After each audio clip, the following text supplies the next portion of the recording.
Siren Queen. Read for you by Marisa Carlin.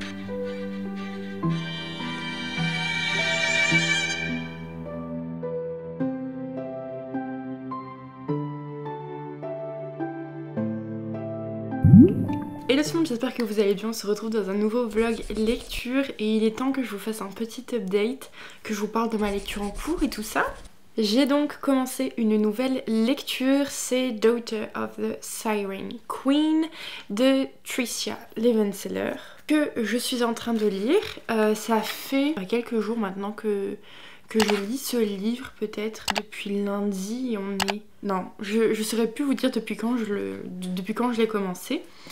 Je suis arrivée à 50% de ma lecture, chapitre 13, et j'aime beaucoup ma lecture. Après, c'est pas non plus un livre qui casse trois pattes et un canard, je sais pas si vous comprenez, genre c'est un super bon livre de transition, un super bon livre pour tout ce qui va être lire un livre qu'on sait qui va être bien mais qui sera pas non plus génial. Je sais pas si vous comprenez, des fois j'ai juste envie de lire un livre que je sais ça sera pas un coup de cœur mais ça c'est pas non plus une mauvaise lecture. C'est juste une bonne lecture qui me fait passer un bon moment, que je sais d'avance ça sera pas non plus waouh. Là c'est absolument le cas. Donc on suit toujours les aventures de Alossa. J'avoue que j'aime beaucoup ce qui se passe dans ce tome 2. Par rapport aux notes Goodreads, il a une meilleure note que le tome 1. J'avoue que le tome 1 est sympa, mais c'est pas non plus fou. D'emblée de jeu, on a eu une assez grosse révélation qui fait que ça rend le récit plus palpitant, plus intéressant. Il y a pas mal de petites aventures là qui se passent que j'aime bien. Mais c'est pas non plus un livre où je vais avoir hyper envie de retourner dedans.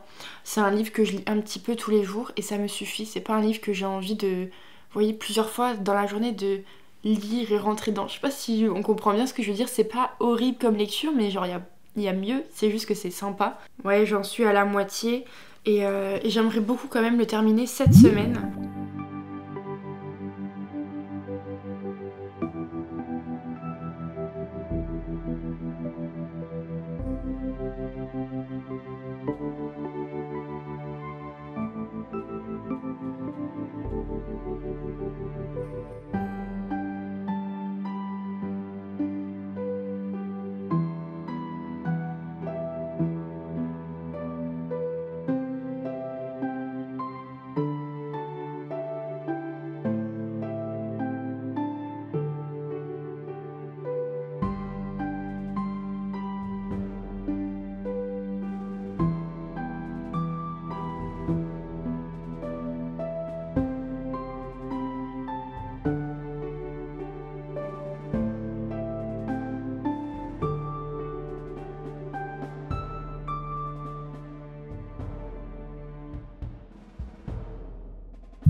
J'espère que vous allez bien, je vous reprends dans ce vlog pour vous faire un update ainsi qu'un book haul. J'ai pas mal de choses à vous montrer et à vous dire. Donc je propose qu'on commence avec le book haul, c'est le plus intéressant. Alors il se trouve que je suis allée au Luxembourg une nouvelle fois puisque ma mère et ma soeur avaient des bijoux à récupérer là-haut. Et donc je les ai laissés à leur bijouterie et je suis allée à la Fnac et... il y avait pas mal de nouveautés et de livres qui me faisaient grave envie. En fait, la plupart des livres que j'ai achetés, je ne les connaissais même pas. Donc je vais vous montrer tout ça. On commence avec le livre que je connaissais et c'est un craquage compulsif. Je me suis pris The Fragile Threads of Power de V. Schwab. Je l'ai en version numérique, ce livre. Je me suis pris la version hardback. Donc pour ceux qui ne savent pas, c'est le spin-off de la saga. En français c'était Shades of Magic et en anglais c'était Conjuring, je sais plus trop quoi. Et donc j'ai craqué pour cette version parce que le hardback il était là, il était beau. Il est tout rouge, magnifique. Voilà, il est trop beau. J'aime beaucoup V. Schwab et j'avais adoré la saga Shades of Magic puisque je l'avais déjà lu. Et je m'étais dit que j'allais me la relire en anglais en m'achetant les versions hardback du coup de la première trilogie parce que j'avais trop aimé. C'était avec un personnage qui s'appelait Kellan et la fille je sais plus comment elle s'appelait. Et donc là ce qui a fait en sorte que je craque plus facilement c'est parce que c'est une édition signée. Et donc voilà, il y a sa petite griffe ici, donc ça m'a confortée dans l'idée de le prendre. Par contre après j'ai pas non plus eu beaucoup de chance avec le hardback parce que là il est un peu plié et là il est un peu sale, mais en fait c'était il n'y en avait que 2 en rayon et c'était les 2 seuls qui restaient et c'était soit celui-ci soit un encore plus dégueu, donc j'ai pris celui-là. Ensuite les 2 livres que j'ai pris, je les ai pris mais je les connaissais pas du tout. Commençons avec celui-ci, donc c'est In These Hollowed Holes et donc c'est un recueil de nouvelles. Je suis pas très recueil de nouvelles, mais là celui-ci il m'a eu parce que c'est un recueil de nouvelles sur de la Dark Academia. En fait vous avez des gros noms en Dark Academia, par exemple Olivia Blake, ML Rio et d'autres noms que je connais pas forcément. Et donc je trouve que c'est bien, moi qui n'ai pas beaucoup lu de Dark Academia, je pense que ça peut me familiariser avec la plume des auteurs et me familiariser avec le genre tout simplement. Donc je pense que ça c'est pas mal. Il est super beau, j'adore la couleur du hardback, il est magnifique. Donc voilà, je suis grave contente. Et pour terminer, un autre livre que je ne connaissais pas du tout. Je n'ai jamais vu le livre, je n'ai jamais entendu parler de l'auteur et ça m'a l'air trop bien. Je me suis pris To Gaze Upon Wicked Gods. Ça a l'air trop bien, il me semble qu'on est sur de la mythologie asiatique, je crois bien. Et en fait, j'ai l'impression que c'est un Enemies to Lovers. Donc là, on est sur une romance fantasy. Et donc, je crois que c'est un Enemies to Lovers parce qu'on va suivre un personnage féminin qui a un certain pouvoir, je sais plus c'est quoi. Et le prince ennemi va lui demander d'être leur assassin, je sais plus trop quoi, que lui va pour lui promettre certaines choses. Et bref, oui je crois qu'il va lui promettre de protéger sa famille si elle est l'assassin du roi ou du prince, je sais plus trop quoi. Et donc ça j'ai vu que c'est un livre qui est sorti il y a un petit moment maintenant, que le tome 2 est prévu pour l'année prochaine en avril et que c'est une trilogie. Donc j'ai trop hâte de lire ça, voilà. Donc voici pour mes petites trouvailles. Je suis toujours dans ma lecture de Daughter of the Siren Queen. Je vous en ai pas trop parlé, mais là je suis à 83%, il me reste 47 minutes de lecture, donc ça se lit super bien, même si je trouve que c'est intéressant ce qui se passe dedans, c'est hyper entraînant, mais c'est pas, je sais pas, j'ai vraiment pas spécialement envie de retourner dans le livre, en tout cas là je suis vers la fin, donc c'est beaucoup plus intéressant, j'ai vraiment envie de connaître la fin, ce qui va se passer, mais sinon il y a des fois, il y a des moments de creux, mais vraiment de gros creux où j'étais complètement à l'ouest, plus du tout dans le truc. Et donc pour me rebooster, me redonner envie, bah, j'ai pris la version audio du livre pour pas que je le lise pas pendant des jours. Et en fait avoir la version livre audio ça me permet de, quand il y a un moment de creux que j'étais plus trop dedans, j'écoute le livre audio en faisant d'autres choses et ça me replonge dans l'histoire. Je continue en papier et en fait j'ai fait ça, j'ai fait livre audio, papier, livre audio, papier. Donc voilà, j'ai très hâte de continuer ma lecture, enfin de la terminer surtout. Et après je ne sais pas quoi lire, maintenant j'ai tellement de livres dans ma pile à lire et numérique et physique, donc ça va être folklore. Hein. Donc voilà, c'était un gros update que je vous ai fait, mais ça m'a fait plaisir de vous parler parce que là ça fait très longtemps que j'ai pas pris la caméra, que ce soit pour filmer tout court. Et puis je vous laisse avec la suite du vlog.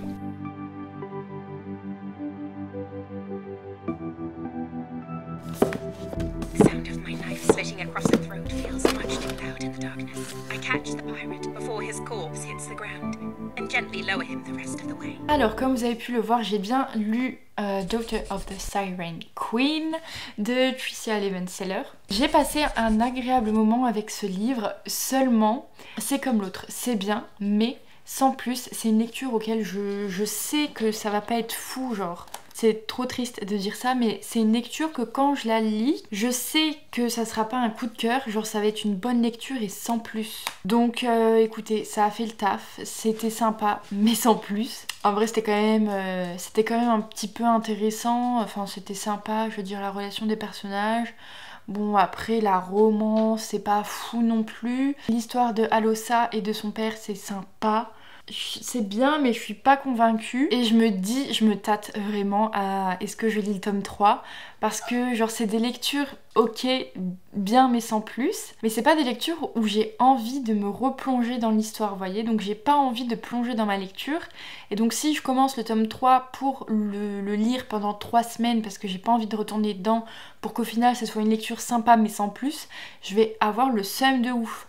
Donc je sais pas encore, je me tâte beaucoup à si je lis le tome 3 ou non. Et par contre le tome 3, alors je pense qu'on va croiser Alossa, mais c'est pas sur elle. Donc voilà, un peu dubitatif par rapport à ma lecture de Daughter of the Siren Queen. Ouais, en ce moment je suis grave dans ma période animé, manga, genre vraiment je fais pratiquement que ça. Et donc je vous dis tout ça parce que en ce moment je lis pratiquement que des mangas parce que bah ça me fait trop kiffer.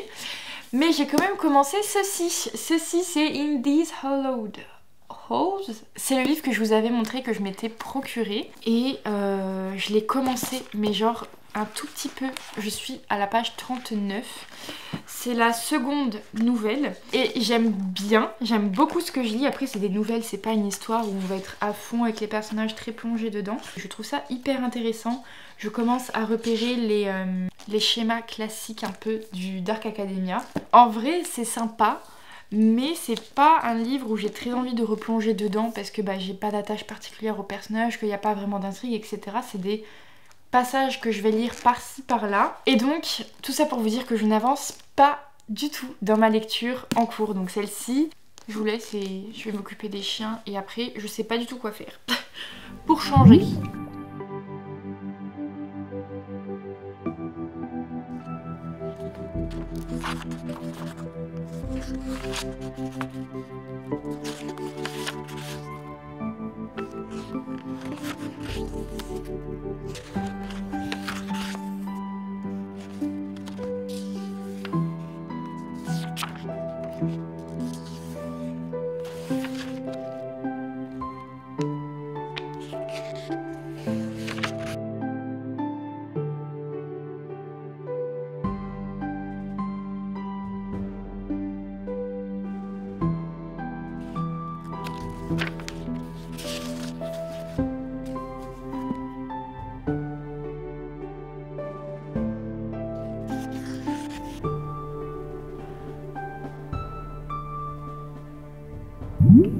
Je vous reprends dans ce vlog, j'ai tellement de choses à vous dire. Je viens vous faire mon update sur les Imaginales 2024 à Épinal auxquelles je suis allée avec Margot comme chaque année depuis 3 ans. Je disais donc que je n'ai absolument pas filmé quoi que ce soit sur place, malheureusement. J'ai tellement profité du moment, c'était incroyable cette année. J'y suis allée le dimanche 26, très envie d'aller là-haut pour faire dédicacer mes livres Force Wing et Iron Flame à Rebecca Yarros. Donc on est arrivé avec Margot aux Imaginales cette année. D'habitude on y va toujours hyper cool, hyper chill, on regarde les petits trucs, on traînasse plus qu'on ne fait les queues pour les dédicaces, parce qu'avec Margot on s'est rendu compte que ce qu'on préfère le plus à Épinal c'est pas spécialement de faire dédicacer des livres, d'aller faire la queue pour dédicacer des livres, c'est vraiment juste de discuter avec des auteurs qui nous parlent de leurs livres. Genre vraiment je trouve ça incroyable. Avec Margot cette année on s'est dit qu'on allait tout casser pour faire dédicacer nos livres à Rebecca Yarros.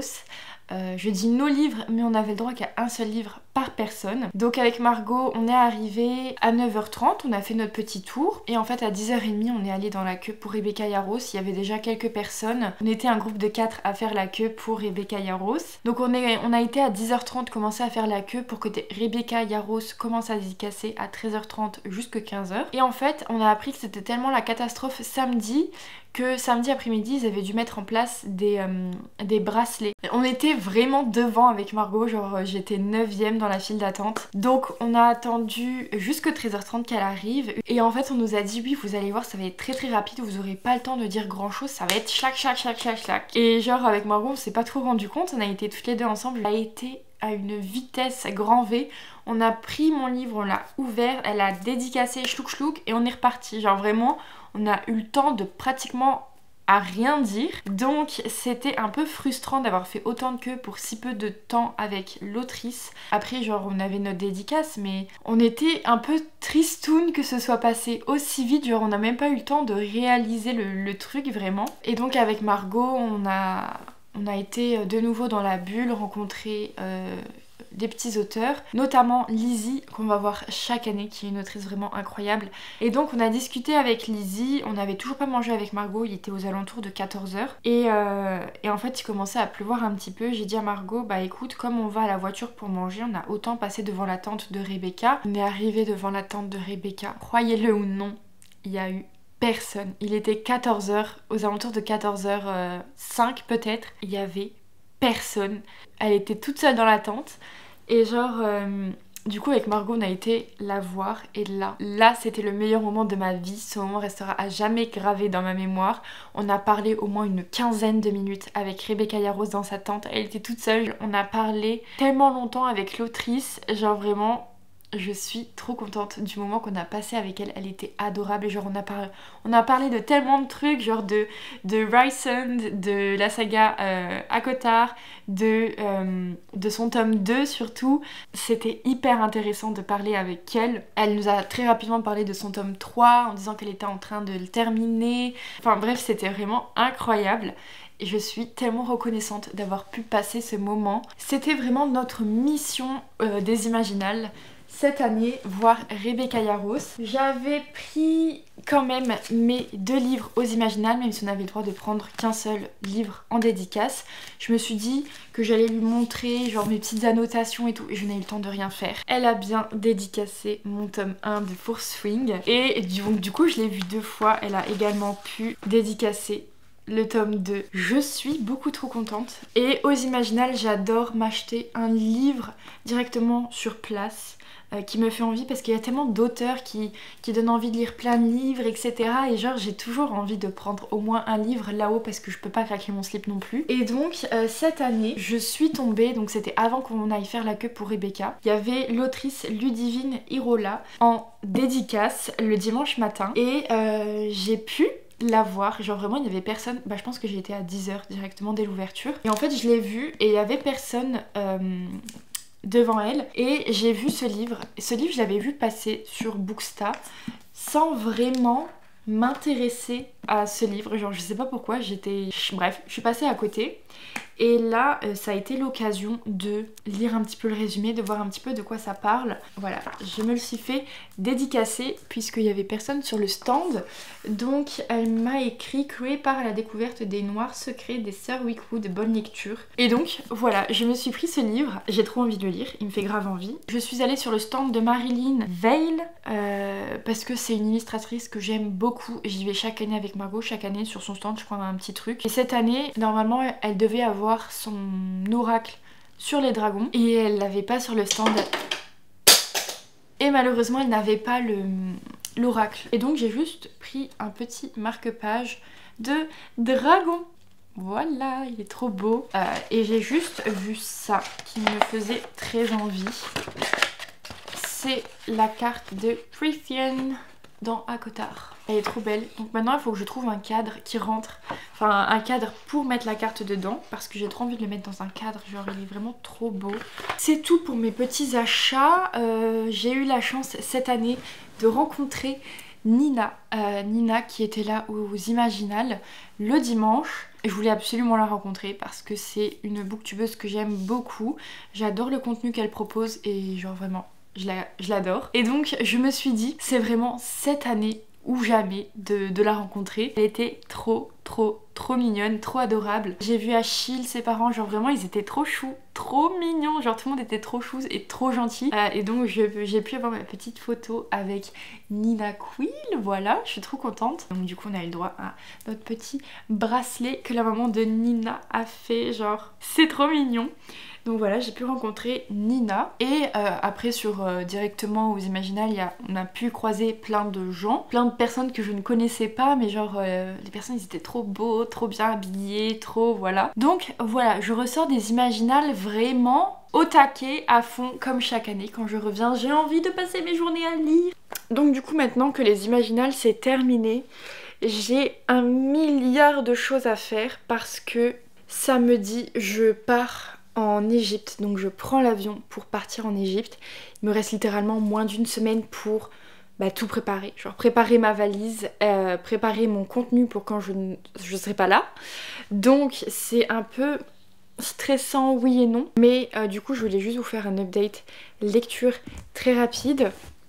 Je suis toujours dans ma lecture de In These Hollowed Halls, qui est un recueil de nouvelles sur le Dark Academia, donc sur le genre Dark Academia. J'en suis à 62%, genre je suis à un peu plus loin que la moitié. Il n'y a pas non plus grand chose à dire puisque c'est des courtes nouvelles, qu'il y a plein d'auteurs dedans, donc je peux pas non plus donner un avis très détaillé ni très constructif. J'aime beaucoup parce que j'apprends de plus en plus les codes du Dark Academia, les classiques du Dark Academia, et c'est hyper intéressant parce que il y a tellement de façons d'utiliser le Dark Academia dans un livre. Ce qu'il faut absolument que je fasse, c'est terminer ce livre cette semaine parce que comme je vous ai dit, samedi je pars et je vais pas ramener mon hardback en vacances, genre ça sert absolument à rien, je vais prendre ma liseuse, mais du coup il me reste ça à lire.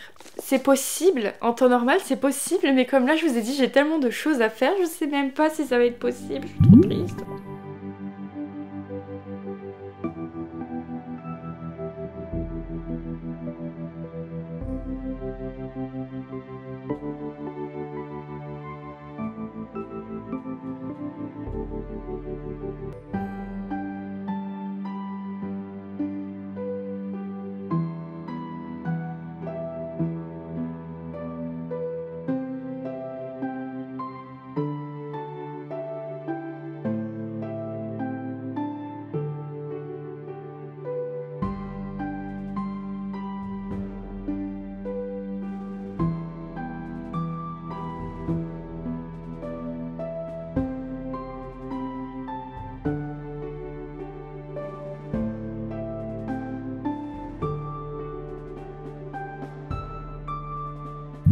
Je vous reprends dans ce vlog pour enfin le clôturer. Et oui, qui dit clôture de ce vlog dit bien sûr que j'ai terminé ma lecture en cours de In These Hollowed Halls. Donc ce livre, je le trouve hyper intéressant et très bien fait pour les personnes qui ne lisent pas de Dark Academia comme moi. Pour les personnes qui connaissent pas en fait les codes du Dark Academia, c'est méga intéressant parce qu'il y a plusieurs définitions du Dark Academia et plusieurs codes également. Et je suis moins fan du format nouvelle parce que pour moi un format nouvelle je n'arrive pas à m'attacher au personnage, à rentrer dans l'histoire, et donc c'est juste le format de nouvelle moi qui en général ça pêche un peu avec moi. Là pour le coup j'avoue que la plupart des nouvelles je les ai beaucoup appréciées. Bon après il y en a j'ai pas trop kiffé, mais il y en a beaucoup que j'ai beaucoup aimé. Il y a 6 nouvelles sur 13 que j'ai adorées, donc un peu moins de la moitié, mais je les ai adorées. Les 6 dont je vous parle je les ai trop kiffées. Après il y en a d'autres que j'ai un peu moins aimé mais que j'ai apprécié quand même, et il y en a notamment la dernière je suis passée à côté, genre vraiment j'ai pas réussi, c'était triste de finir sur une note comme ça. Donc bref, j'ai beaucoup aimé ce livre, je suis juste triste d'avoir mis autant de temps à le lire. Très contente de cette lecture quand même. Maintenant que j'ai les codes du Dark Academia, je trouve ça beaucoup plus simple pour moi de me lancer dans une lecture Dark Academia. J'espère que ce vlog vous aura plu. Moi en attendant je vous fais plein de gros bisous et je vous dis à très bientôt, bye.